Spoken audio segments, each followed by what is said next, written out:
Hello, everyone. I'm Michael Horn, and it's time once again for On Point Live with Vince Ferragamo and Jackie Slater, the stars of our show. Vince Ferragamo, number 15, a guy who brought joy to fans in Green Bay, Buffalo, Los Angeles, even Montreal in Canada. He was one of the all-time greats by way of the Golden Bears and the Nebraska Cornhuskers. Welcome, Vince Ferragamo, to your show. Thank you, Michael. Thanks for that introduction. Well, he's got all the pedigree, doesn't he? We got number 78 here. 20, one of the official offensive linemen for 20 seasons in the same franchise. We call him the Energizer Bunny, and he's all-pro. I'll tell you right now, a Hall of Famer. We're talking about number 78, the one and only Jackie Slater, everybody. Jackie, welcome to the show. Thank you very much, Mike, and want to send out the best wishes to you. We're looking forward to getting you back in here with us so this thing will be really complete. Yeah. We've got to balance that side of the table over there. Right. It's kind of tipping. Yes, it is. I'll tell you that. We want to remind you to give a shout-out on our YouTube channel. Subscribe to it, by the way, On Point Live with Vince and Jackie on YouTube. Our website is onpointlive.net. Instagram is on.point.live. And our sponsors, the great HarmonyCheese.com. This is the Midwest favorite that's now spreading out across the country. You can order your very own. You mentioned CRN Talk. You get 10% off your order. And you know who's been ordering a lot of cheese using that CRNTalk.com? Jackie Slater. Jackie, what have you been ordering? Oh, man, I like the 6-pepper cheddar. Yeah. I like the Abrigelli. Yes. Nothing has changed. Nothing has changed. I love them. Guy that likes some Merlot cheddar a little bit, and any of the Italian-style cheeses is the one and only Vince Ferragamo, right, Vince? The Parmesan cheese, and Jackie likes to cut it up. I like to grate it. It's great on the pastas, and, man, I tell you, especially the Bolognese pasta. Order it up. It's awesome. Check it out yourself. Yeah, cut it up. Or slice it, or just kind of shred it out and put it on the pasta. Or break it off in chunks. You can do that, too. That's good. Break it off in chunks. Slice. Break it off in chunks. So what are Get it's you some Christmas Ritz time. For God's sakes, Thanksgiving time. You got to get your cheese ready for your cheese plates and everything when the gang comes over. Go to HarmonyCheese.com. We'll be talking more about that. HarmonyCheese.com. And don't forget to email us. Our website, as I mentioned, is onpointlive.net. Our email address is onpoint@crntalk.com. That's onpoint@crntalk.com. When you send in a question, we enter you in a contest, and we got prizes coming up. Tell you about them very soon, too.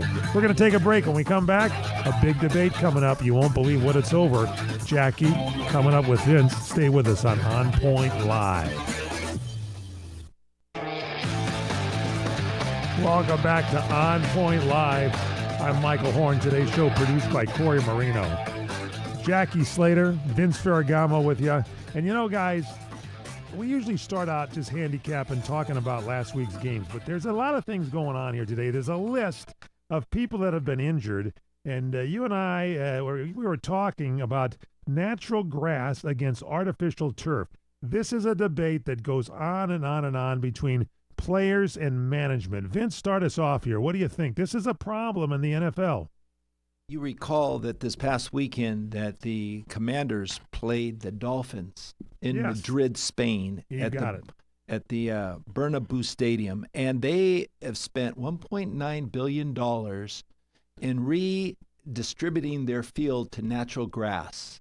They have levels in the basement stored of this grass. They have LED lighting to bring light, artificial sunlight to the grass. They have watering systems, irrigation systems, and all the demand for soccer players throughout the world play on natural grass.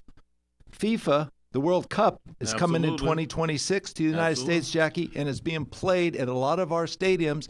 Those stadiums have to convert to natural grass. And look at what some of those stadiums are. We're talking about Atlanta, Seattle, Boston, Houston, Philadelphia, MetLife.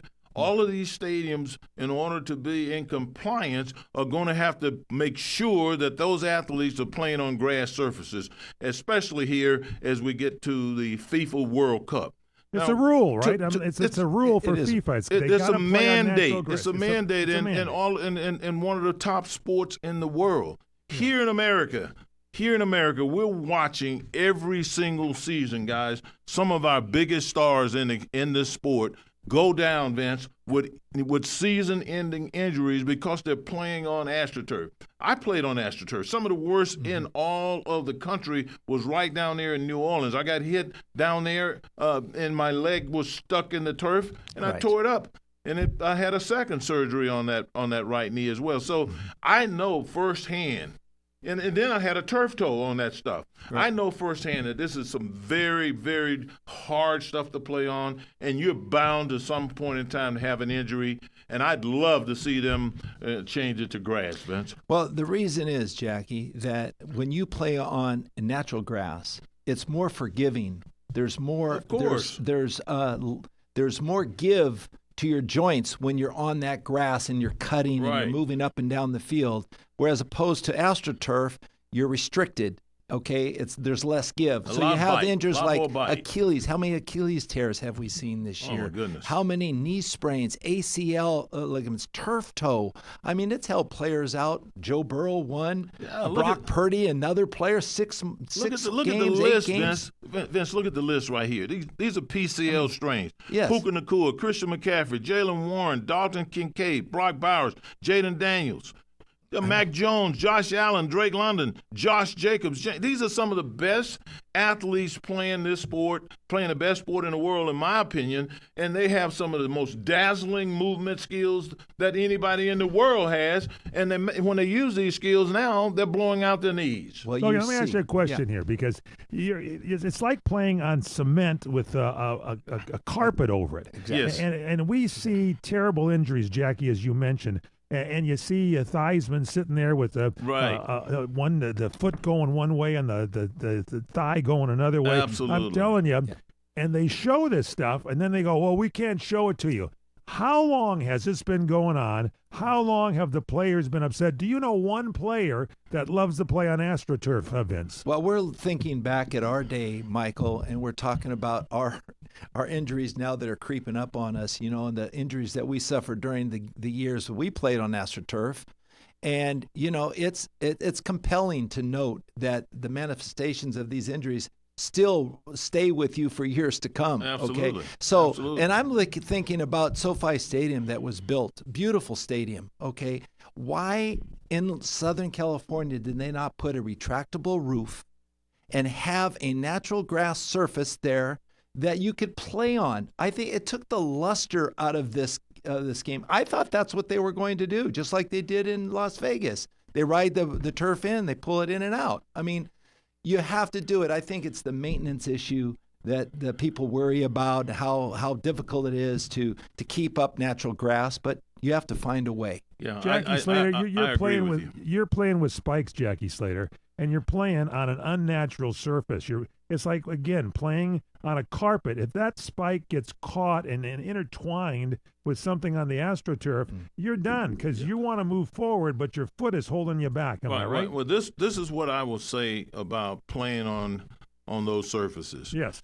For me, I played some of my best and most explosive football games on those surfaces because there is no give. You take a step and your foot bites. It bites into that turf. There is no slippage going on. You are explosive. If you're an explosive guy, you're going to be even more explosive. If you're a quick guy, you're going to be even quicker. But the problem is our bodies aren't made to hold up to that explosion. Right. I mean, when I got my foot was planted in the ground and I was gone when I blew out my knee. And I see that with these running backs. They're making these dynamic cuts, which they're mentally capable to visualize themselves doing and physically attempting to do it, and boom, something just pops because the body just can't handle it. Did they think we're robots out there? We're artificial, that we're running on these artificial surfaces? Jackie, I mean, we're human beings. Our bodies are, they have limitations to them, okay? So I just think that it has to come from the players. The players union in the NFL has to mandate that we're going to only play on natural grass. Right. If they want to have longevity and have a long career, that's what they have to have. Why has it not come from the players' union? The players got to be complaining about it. Well, I mean, it's collectively bargained, Mike. And what happens is you go in there and you sit down and you have a list of priorities. So does ownership. If the players were to go in and one of their top priorities was not, say, a percentage of the total percentage of the gross revenues, which is ridiculous. Which now, Vince, they are getting the major portion of the gross revenues as players. We've seen that happen. But at some point in time, you're going to have to say, hey, when Jackie was playing, when Vince was playing, it took you 5 years to qualify for a pension. Guys weren't making it. Then they lowered it to 4 years. Guys weren't making it. Now they lowered it down to 3 years and 2 games you play, and then you qualify for a full pension. Why is that? Because guys aren't lasting. Because the fields and the competition, a lot of it has to do with competition. More and more guys want to play in the NFL. The combination of those two things are driving the number of years that you actually get to play this great game down. And I'd like to see it go up. Plus, I like to see those green stains on the jerseys too, Mike. You know, it's like, come on, man. Yeah. I like the green stains. It's getting a little rough and tough. Let's do this. So let me ask you this: Does the league take care of you if you have a lingering injury caused by your playing days on AstroTurf? Lingering. Yeah. And right now, if you've got a problem are you now, wishing for this? Well, Mike, there are some programs in place that we all get to take advantage of as veterans, veteran ball players. I know There's one in particular that I am taking advantage of that I didn't know existed a while ago. So they are trying to do something for they refer to retired players as legends. So that there is some of that in place. But what I think Vince and I would like to see is something done with the surfaces that we're playing on so that we can eliminate these catastrophic injuries that bother us so bad as we get older. Yeah, you don't want to lose a star player on a team. You don't want to lose a Lamar Jackson, a Joe Burrow. I mean, there goes your whole season. And then what about the fan support? I mean, they want to come out and see their best players play. You want to see them players. Just don't eliminate these great players. Those great players play 16 games. If you're going to have 16, 17 games, try to feel the quality of player that the fans are going to identify with. And they're lengthening the season now. Now 17 games, maybe 18 is going to come to 18 games. So, hey, there's a lot of games to be played. Mike. Right. Vince, you've got that beautiful vineyard in your yard. Jackie, I know you like to ride that riding lawnmower. You wouldn't put artificial turf in your yard, would you, Jackie? I don't know. I wouldn't put artificial turf. I grow natural grass. Even though I'm tempted sometimes with the way the raccoons and the skunks are digging up my lawn. Really? We saw that today, didn't we? Yeah, they put a couple of holes there. What are your thoughts on this?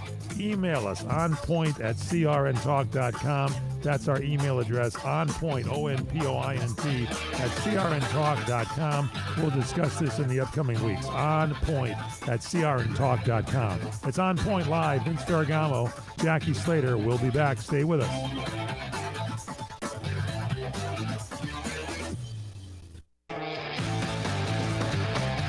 Welcome back to On Point Live with Vince Ferragamo and Jackie Slater. Don't forget to email us your thoughts of natural grass or playing on AstroTurf.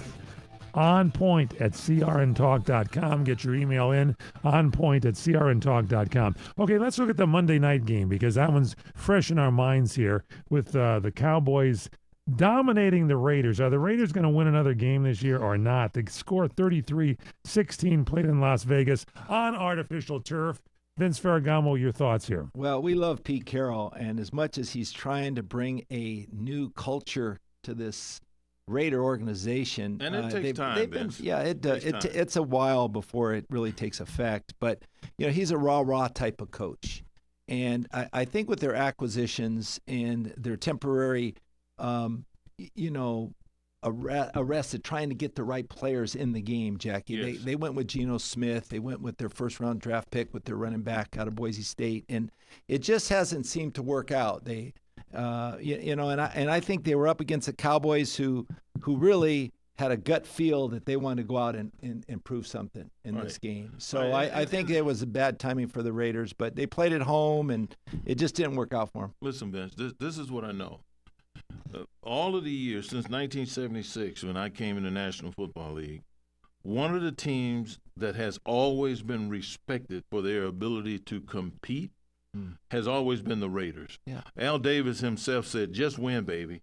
And it's hard for me to imagine his son not carrying that same mantra on. Now, when they hired Pete Carroll, you and I both said that was a good decision to hire Pete Carroll because we have known him to be a very successful leader of men, a very successful coach, hiring the right people all the way around and everything. We've known that. It's going to take him a little bit of time. I mean, he's going to have to get the people in there that he knows that can do the job that he wants done. And make no mistake about it now, Pete Carroll has been one of the great defensive minds that we have seen over the years, and he has put together some of the great defenses. Now, I know you have a problem with the quarterback, but I'm thinking to myself, this is, as he builds this football team, this is one area that he didn't have to worry about too much because he knew Geno was familiar with how he operated, and he felt like Geno was a good enough quarterback to get them rolling. And that may or may not be the case, but I know this. I'm looking at Pete Carroll, and I'm saying there's just a matter of time before he gets this thing turned around, and we're all going to be saying, hey, just a couple of years ago, somebody was talking about firing this guy. I believe in Pete Carroll. Well, let's hope it happens sooner than later, and we start to see some fire that's put under these guys so they can go out. But Max Crosby just did. I saw a play in that game where he was rushing the quarterback, and he stood at the line of scrimmage. And, there's no threat of the rush. If you're standing at the line of scrimmage, you got to get to Dak Prescott. No, Vince. So, I mean, it resulted into a touchdown. Yeah, but Jackie, and then you look at Brian Schottenheimer, what he did with this team. I don't know if it was a disciplinary act to try to get a lot of lift for this team and get them moving on the right track, especially starting out the game, but he benched Pickens and he benched CeeDee Lamb. Okay, they're two top receivers in the first series. Now, not the whole game. Yeah. They're their number one players, okay? Right. They went out there. What did that show? I mean, well, it showed that, first of all, that they probably broke some rules. There had to be some kind. They were playing in Vegas, right, Jack? Yeah, they broke some of the team rules. And secondly, it wasn't very respectful to the Raiders to start a game and for one moment without fielding your very, very, very best players. Mm-hmm. So when I looked at those two guys being out, I'm thinking, okay, well, they're in Vegas. They probably missed curfew. They went gambling. They broke a rule of some sort. But to get them back in the ball game was critical because you saw how they both showed up. They showed up and showed out, as the young guys would say. So they both scored touchdowns, obviously. They both scored touchdowns. They in every category, success. Dallas led the Raiders, except in fumbles. The Raiders had no fumbles this year, and Dallas had one. But let me ask you this, guys. Yes. We had some tragic news here in last week here with Marshawn Nealon passing away at a very young age of 24. Yes. And did that inspire Dallas, you think, to move forward on this game? They're wearing his number, I think, aren't they, Jackie? I think so. I mean, how do you not get motivated when you lose a dear, young guy, talented guy who just the previous week made a big play in the game, scored a touchdown, and he's just getting started. He's just on his way to having some success and realizing his perhaps lifelong dream of playing in the National Football League. That was very tragic. I know for me and Vince, we talked about it, how sad it was and everything, and we never met the guy. We just only saw it, and because we appreciate, how difficult it is to be a first or second round pick in the National Football League, and to realize your dreams are on the verge of coming true. So it was devastating, I'm sure, for those guys, and it gave them an extra incentive. Vince, don't you think? I think it did. It was a spark. Football. It was a spark that ignited the team, I think, Michael. And, when you play for somebody else more than you play for yourself, I think it drives you to do your best. And I think this is a question that we really need to think about a little bit, because suicidal deaths is on the rise, especially with our younger folks. And, this rising occurrence is alarming, Jackie, because it's something to do with mental health. And, with all the problems that we have today and all the new things that are coming on and, artificial intelligence and all this and that, I mean, you can get lost in the shuffle sometimes. And I think really need to have more sessions, more meetings, more group therapies, and talk to players and bring out your, what you like to do in life and, those kind of things, Jack. Vince, every NFL team has been mandated to hire a clinical technician to help deal with these issues. Yes. Now, just because that clinical technician is on board and in the building doesn't mean that he should be sitting there waiting on someone with a problem to come up and speak to him about it. Yes, that could happen on occasion, but in the meantime, that guy needs to be proactive. He needs to be bringing people in to deal with these issues on and on, not only just bringing guys in from Merrill Lynch to talk about investing and what they could do with their money that's smart and practical, but also to talk to them about how to manage themselves and how to deal with the pressures associated with playing in the National Football League.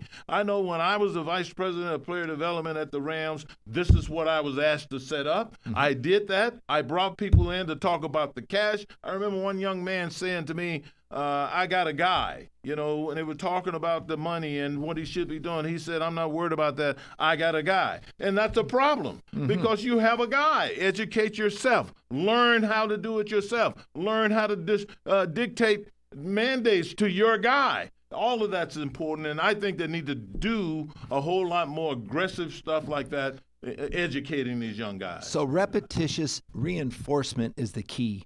So repetitively doing things over and over again, Jackie, to be reconditioning yourself for it, your mental process for this kind of stuff, Mike, is important. And I think it keeps you more focused and it keeps you more on track to what you want to do and how you want to live your life to the fullest.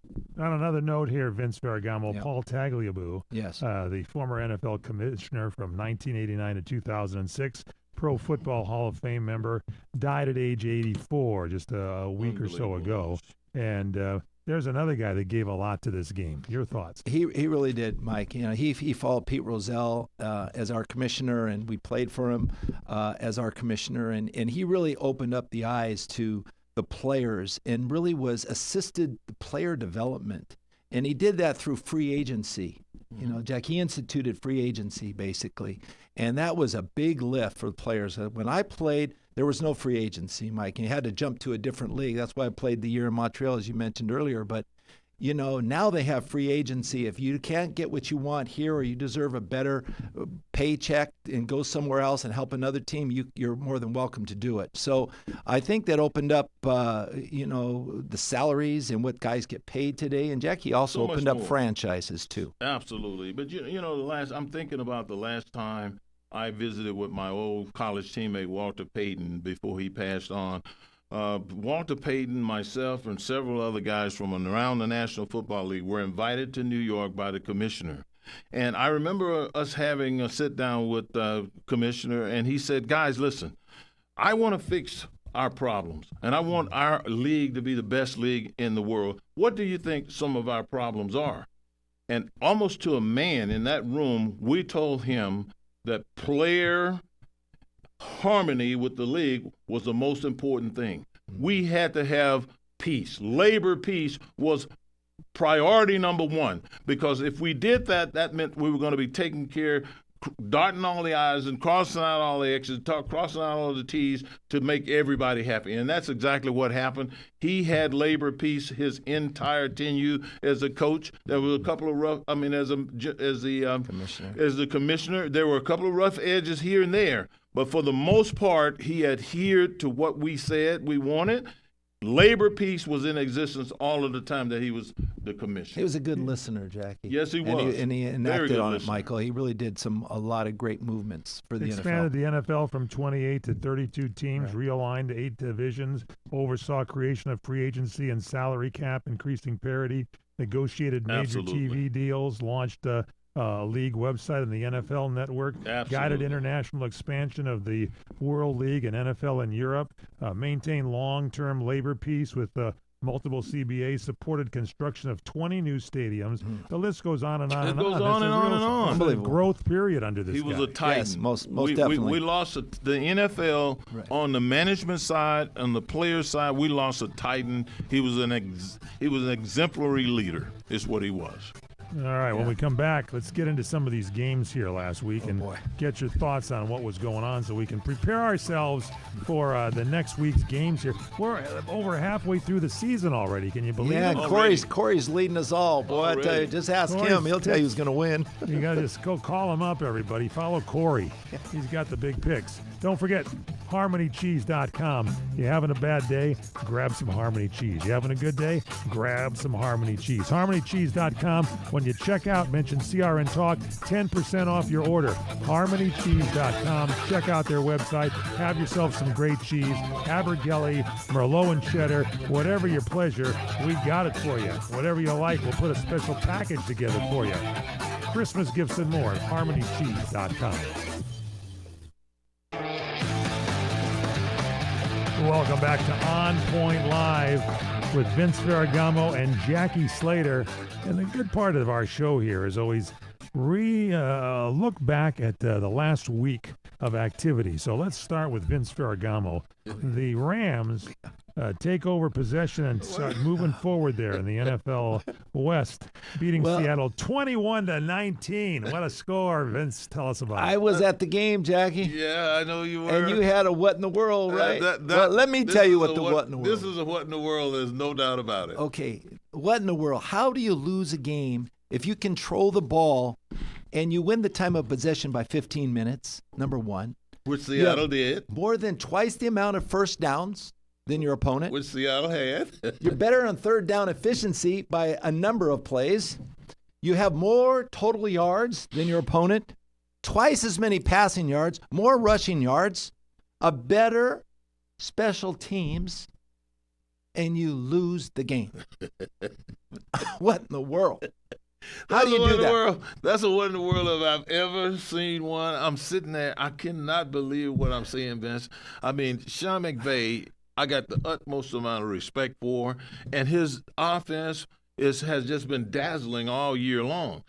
But it was anemic, a little anemic, I think. Yes, I mean, you get the ball on the 5-yard line, and then you throw a 1-yard touchdown pass. I mean, they've done a lot of good. They've done a lot of good, and I think they've been respected. But I think the biggest thing that I take from this game, Vince, is that now I'm going to have to apologize to all the good leadership all the good leadership over in Minnesota. I can't be hard on them because obviously they saw something with their trained eye that you and I did not see, Vince. Well, I looked at a couple of those interceptions that Sam Darnold threw, and I'm thinking to myself.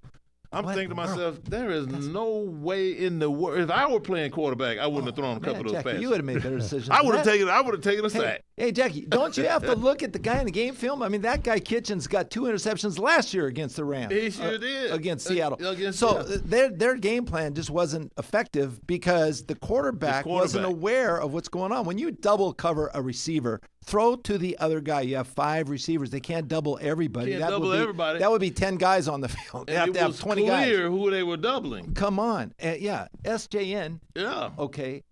The best receiver. I mean, JSN, I'm sorry.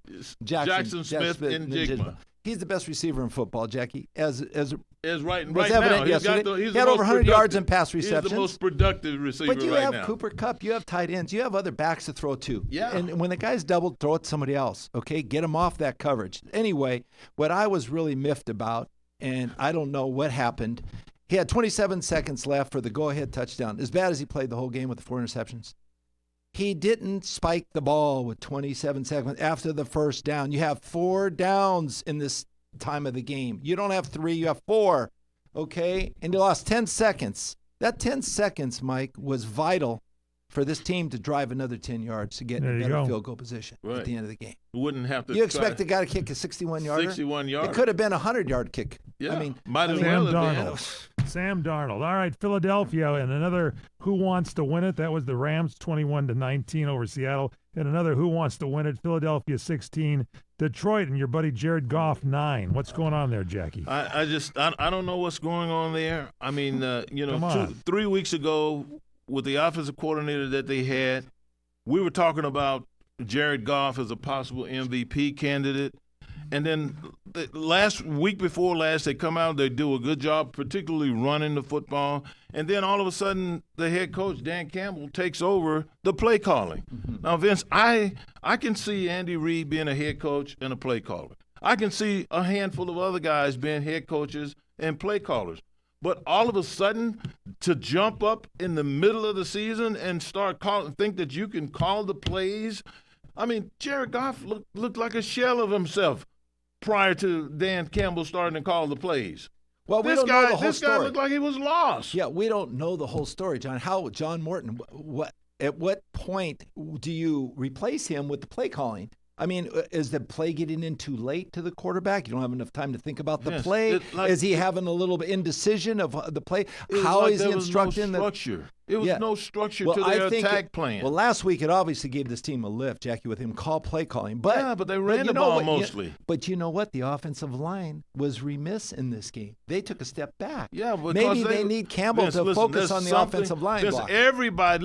Everybody on that team, particularly the guys that are playing on a regular basis, they have gotten used to all through the preseason, all up until now, one voice calling the plays, getting them comfortable. This is what you started to develop an understanding. He needed a spark. He needed a rhythm, he said. You started to develop an understanding of tendencies of the play caller. Well, what kind of rhythm? With it. You know what it now, was, all of a sudden, the head coach takes over, and you go, okay, we got to do a good job then. And you go and do some basic meat and potato stuff, and then as the following week, when he starts trying to come up with this different plan, everybody's in a quandary. Yeah, well, nobody knows what to do. Here, Michael, he goes for it on fourth down. He goes on fourth down 5 times and doesn't come up with one 5 times conversion. On fourth down. He just got it. You have to get lost points his coaching in big staff. games, Wait, Mike. 3 times it could have had field goals. That's the difference in winning and losing. Didn't they get a head coach that the Chargers fired a couple of years ago? Come on, man. I mean, there's a time to gamble and there's a time to, hey, let's be I love Dan Quinn. Smart about I this love thing. Dan Quinn. He's a vocal, he's a physical presence. He's a leader of men. Dan He looks Campbell. like Dan Campbell. Yeah. He looks like a leader of men, Vince. He looks the part. But you know what? Jared Goff, to me, Michael, he looked the best he's looked all year. Any pick sixes in this game here, Corey? Oh my goodness. No, doesn't none he in lead? this Can't game. believe Vince He said leads that. in pick sixes, doesn't he? He has Jared? been. And I'm telling you what, he's a good quarterback. He's stepped up. He's a much different quarterback now than he was before. I'll keep Mark Matthew my word. Stafford. Okay, you'll see. All right. They're going in the Vince, wrong direction. San Francisco 41, Arizona 22. Quickly, I mean, Brock Purdy's back. Okay, what can you say? I mean, he's back. very steady. He looked good. No injury problems. Nice touch on the ball. George, I mean, his tight end passes. catching balls like crazy. He made some nice passes, Vince, with nice touch on them. Dropped them right in there. Where McCaffrey. Yes. I mean, they spread it around, Mike. Yeah, they spread it around. They look good. Okay, let's get into the meat and potatoes, Jackie. Oh, yeah. Jackie, let's get into some meat and potatoes here. Denver 22, Kansas City 19. 8 in a row for Denver. Bo Nix, this looks like a team that's going to go a long ways. They look like a team that's going to go a long ways. And Vince, I don't care what anyone says. Yeah. That altitude creates a huge advantage for the Denver Broncos. You look at all the pass rush. They don't have their football team. They probably have the smallest starting left tackle in all of pro football. I bet you weighs 290 pounds. Well, they're fresh in the fourth quarter, that's for sure. Because they've won 8 games, and a lot of them have come behind in the fourth quarter. The combination of the advantage that I've always felt that the Denver Broncos have had relative to playing the altitude, the combination of that and the head coach. Yes, he is really a good head coach. He has a very talented young quarterback to preach this sermon to that he preaches, and they're going to be successful. They're going to be hard to beat, especially in Denver. Well, let me tell you something about Sean Payton, Jackie. He's the best caller in football. Okay, best play caller, because he knows when to run. He knows how to strategize the run versus the pass, when to screen, when to draw, when to throw quick. Okay, how he's developed Bo Nix in the pocket, being smooth, comfortable, relaxed, throwing the ball like he should throw the ball now with good form and technique. Okay, Jackie, he's a player. He's confining, he's maturing as he goes, and he's at the helm of who? Sean Payton. He's really developing this team, and they have the best defense in football. I mean, they're the best. They've sacked more quarterbacks. They got more guys with sacks probably than any other team. That's how you win. You win with defense, and he's got the running game going, Michael. So, quarterbacks have to run the football. Comebacks by a player in his first 2 seasons in NFL history. He's got 8. Yeah. He's 3-0 on the road, 2-0 in prime time. Beat Philadelphia on the road, beat number 1 defense, the Texans on the road, beat number 1 offense, Cowboys, beat the Chiefs. 5 comeback wins. Keeps going on and on and on. But let's move right along if we can. Let's take a look at let's look at Carolina and who wants to win it. Carolina over Atlanta in overtime, 30-27. Carolina wins that, Jeff. Well, I can tell you why Carolina's winning the game. They got their offensive lines playing, and the right tackle Just ask Mr. Slater who the right tackle is. He's trained this guy. Yeah, Jackie. He is Taylor Moton. Taylor Moton. He is really a special football player, and he's on the plan. He's earning every bit of the money that they're paying him. And if you look at him, if you watch this guy every single snap, you'll see a dominant effort. Not only physically now, he's physically matching up with these guys, but technically. You rarely ever see his hands down. You rarely ever see him not finish a play. You rarely ever see him not getting good fits on rundowns. I mean, you must have taught him right, Jack. Well, I mean, you can read his text on Monday morning here. What he texted, hey man, thanks for the help. Boy, I needed it. Well, you know what? He really didn't need that much help. He just needed a direction to understand how to use that big body, athletic body of his when he's dealing with these defensive ends, and he is bought in, and he is very, very special. They are the surprise team so far, I think, Mike. They're coming on. They're Baltimore 23, Cleveland 16. Vince. Well, Cleveland, they put Shedeur Sanders in that game, but they just haven't been a match. They don't have it all together. But Myles Garrett stands out. How about that? I mean, go through the stats this guy has, Jackie. Well, on sacks. I'm trying to find him right here. All I know is I don't know where he is. All Mike's I know going all over the place. I know is that Reggie White has, by the time he turned 30 years of age, Reggie White had 122 sacks. Okay. Myles Garrett now has 117 and a half sacks. By himself. Absolutely. By himself. And he has until December the 29th to catch Reggie White. Oh, yeah. And I told you some time ago about the types of people that I would, I always look at guys and say, can I block him? I'm still trying to figure out if I ever would have been able to block Aaron Donald. And when I look at Myles Garrett, I'm thinking to myself, I don't want nothing to do with this guy. Well, you said Reggie White, and now you say Myles Garrett. Those are the number 2 guys in all time. Sacks of all time. Of all time. But you were exactly right. Those two. Right, how do you Jackie, block this guy? He's too big, fast. Pittsburgh 34, Cincinnati 12. 2-minute warning. Let's go. Oh man, Pittsburgh. Defense. Defense is winning games for him. They get the running game going. Aaron Rodgers a little bit, but he got hurt. Yeah, Let's hope his wrist is okay because it's his left hand. They said Buffalo it's not 44, Tampa Bay 32. Josh Jackie. Allen. Josh Allen. It could be MVP. Mike, 3 rushing touchdowns. Can you see him being back-to-back? And 3 passing touchdowns. Back-to-back MVPs? But I'm telling you, it could be, Jackie, because he has the most velocity of any quarterback throwing in the NFL today. I know the you biggest, talk about the strongest. He could be 40 yards out. Mike, see a guy opening up in the end zone on a scramble and deliver a strike. The ball get there in an instant. And he don't have to be in the pocket to do it. He could be running around. Jackie, Chicago 19, Minnesota 17. Who wants to win it? Well, the Chicago Bears, man. They're coming. You got to. Why? Why is that? Why are these teams doing good, Jackie? Well, first of all, they got great play callers. They got good great play coaching. Great coaching. You don't win football games like they're winning with a young quarterback running around. Why do you see Caleb Williams playing so much better this year than because they're harnessing? They're finally getting him harnessed. Not just scrambling and running around for his life. Exactly. He's got to operate from the pocket, and he's learned to consistently do that. Knowing that these big guys are coming down. I think we got to get a job, man, as a coach someplace in this NFL, man. Harmony Cheese and Green Bay 27, New York Giants 20. Well, that's why they won the game. They ate Harmony Cheese before the game, Michael. Jacksonville 35, Chargers 6. Jackie. I don't know what happened there. I know. Vince was criticizing Greg Roman, and historically, Greg Roman has been. They can't run the football. I think he's been run the football. I think he's been okay. Justin Vince. Herbert's under too much fire. Miami 16, Washington 13. Better lucky than good with that coach, Mike McDaniel. That's Jackie. Mike McDaniel, Jackie. You don't think he's still coaching? He's still coaching. He's still coaching. Watch At out the for Madrid New Stadium England. on grass. New England 27, Jets 14. 8 in a row there for New England. How about that, huh? Mike Vrabel, man. Mike Vrabel coaching them up. We're pretty much the same roster. Wow. And coaching experience. That's the difference. Drake I don't believe it, gentlemen, but you got through the list prior to this break, so we're going to take a quick break. When we come back, we're going to look at next week's games and power handicapping. Coming up next on Point Live, Vince Ferragamo, Jackie Slater, producer Corey Marino will join, and so will I. Stay with us here on Point Live. Don't go away. On Point Live, we're back. Michael Horn, Vince Ferragamo, Jackie Slater, producer Corey Marino. Time for speed picking. Here we go. New York Jets at Baltimore Ravens. Vince. I'll take the Baltimore Ravens, but Corey, man, he's 6 games up on everybody, so everybody listen to what he has to say. I'm going Ravens. I'm Jackie. going Baltimore Ravens as well. Ravens as well. Okay. Pittsburgh Steelers at Chicago Bears. Corey.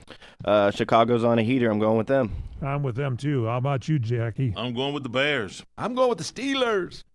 New England Patriots at Cincinnati Bengals. That's going to be an interesting game. I'm going New England. Jackie. So am I. Patriots 9-0.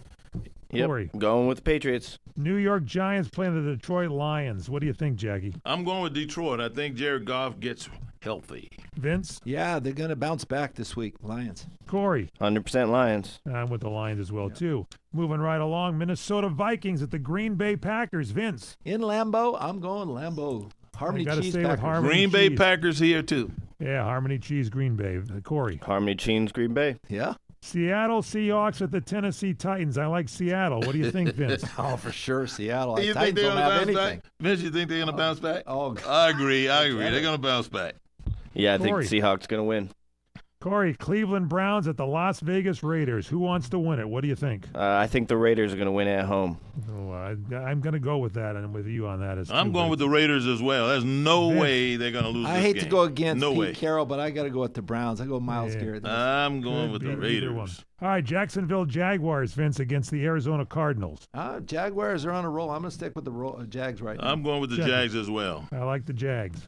I'm going to go upset with the Cardinals. Oh, boy. Wow. Is it All right, because of their Philadelphia quarterback? Eagles at the Dallas Cowboys. Jackie, I don't think the Dallas Cowboys got healthy enough to beat the Eagles this week. I'm going with the Eagles. I like the Eagles. Vince, Eagles are one of the best teams in the National Football League, Mike. Corey, Fly, Eagle, fly.